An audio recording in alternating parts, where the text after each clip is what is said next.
À moins qu'il soit déjà à chasser la tulipe à l'ombre des moulins à vent. Un peu d'histoire. L'artiste, c'est Moronobu Ishikawa. Il a été débarqué avant même de quitter le port et n'a donc jamais vu la Hollande. Depuis, il a repris sa vie dans son quartier d'Edo. Cet homme fut reconnu par les générations à venir comme le père de l'ukiyo-e, l'école de peinture japonaise qui rayonna à travers le monde au 19e siècle. Mais comment fou le saurait-elle? On met souvent plus de temps à reconnaître le talent des gens qu'à les trouver antipathiques. PS, avec les calamars frits qu'il a eu la gentillesse de nous payer, c'était trop la fête. Attends, il me vient un truc là auquel j'avais pas encore pensé. Quel genre? Bah du genre qui dit, mais qu'est-ce qu'on est allé foutre à Edo au fait? Il y a une suite. Ah ouais, bah alors enchaîne, vas-y, qu'est-ce que t'attends? Aujourd'hui, c'est le premier jour depuis Perpète où j'ai pu manger à ma faim. J'y suis allée à donf. Je sais que les restrictions vont revenir au galop, alors je m'en suis mis plein la panse pour faire des réserves. C'est dégueulasse. Au menu de tous mes repas d'hier, il y a eu des anguilles au feu de bois, du ragoût de loche de rivière et des sushis à la mode d'Edo. Trop la fête pour les papilles. Il y a des gens qui se vantent de garder toujours une place pour le dessert.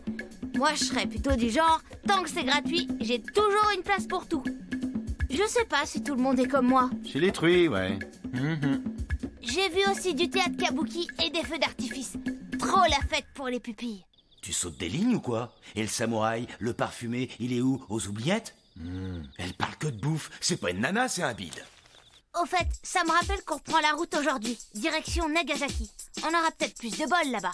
Remarquez, c'est normal qu'on n'ait rien trouvé à Edo. On y est juste allé histoire de vérifier une vague rumeur que j'avais entendue. Pas de quoi fouetter un chat. Elle se fout de notre gueule. L'enflure, elle nous a traîné jusqu'ici pour un chat qui est même pas fouettable.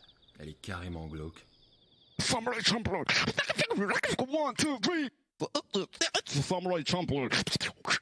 Casting.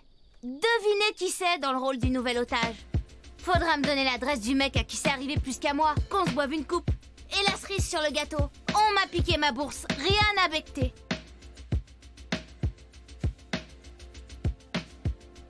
J'ai rêvé de maman la nuit dernière.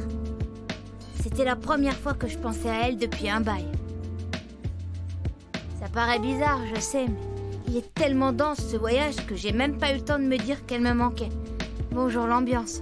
Franchement, ça calme. Shinsuke, c'est difficile pour moi de trouver les mots pour en parler. J'ai même pas su quoi dire à sa mère non plus. Mais plus tard, quand j'aurai bien tout rangé dans ma tête, il faudra que je me pose une bonne fois et que je lui écrive une longue lettre. Là, je lui dirai tout ce que je voulais lui dire et que j'ai pas pu. En parlant de ça, il est très difficile pour un homme, voire impossible, de prévoir l'avenir. Voici un petit ouvrage très instructif écrit par un auteur d'Edo, Harumashi Koikawa, qui nous propose sa vision de la vie quotidienne dans le futur. Comme on le voit, imaginer la vie des générations à venir est un exercice délicat. Et d'après vous, il est allé la chercher où, son idée de coiffure à la con? On a quitté Edo pour Nagasaki. Enfin, on a essayé. On peut pas progresser, on n'a jamais un chou en poche. Heureusement, grâce aux lunettes de jean qu'on a mises au clou, on a pu se payer un resto. Et on s'est pas privé. Mais après, Blaireau 1 et Blaireau 2 m'ont planté pour ramper derrière une vieille rombière alcoolique. Aucune fierté. Attention, je suis pas jalouse, tu vas où? Rien à voir, c'est pas le problème. C'est juste que ça me facilite pas la tâche quand mes porte-sables font de l'abandon de poste. Enfin, je suppose qu'ils devaient la trouver plutôt sexe. Elle avait des gros nichons en tout cas. Ça doit être le genre de pouf que les hommes aiment bien. Bref, passons. De toute façon, on s'en tape. Moi aussi, je me suis fait draguer. Même si le bonhomme avait l'air d'avoir été monté dans le désordre. Je vois, lui très résistante. No problemo. Ça gives encore plus l'envie de chatouiller sa perle. Hello, baby. Yes! T'as raison, c'est moi le futur king. My name is Nagamitsu Sakon Shogun.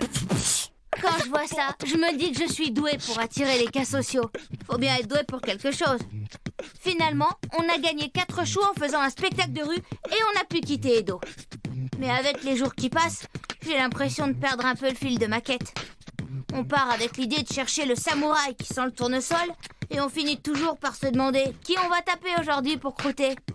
Il y a des gens qui croient que c'est facile, mais moi je peux vous le dire, c'est pas facile. À plus. PS, trop la fête, la pomme. Un peu d'histoire. On a fait tout un foin dans le pays récemment à propos d'un regain de sexualité chez les jeunes. Mais faut garder à l'esprit que sur ce point, les Japonais n'ont jamais été les derniers. Surtout à l'époque d'Edo, je dois dire. La pudibonderie n'apparaît chez nous qu'au 19e siècle sous l'influence de la culture occidentale. Donc, si on met les choses en perspective, on peut dire que c'est un retour aux sources, toutes ces parties de jambes en l'air. J'ajoute même que si on prend le temps de fouiller dans l'histoire du monde, on verra que du côté de la Grèce antique, on n'a pas fait que d'inventer les JO et la philo sous les arcades. C'était la grande époque de l'amour viril, l'hétérosexualité passait pour de la branlette, et pour un guerrier, se taper des mecs faisait partie de l'entraînement. Mais j'y pense, je ne me suis pas présenté. Mon nom c'est Manzu, mais on m'appelle les Dents de la Scie. Je travaille pour la police secrète et je me bats nuit et jour au service de l'ordre et de la paix.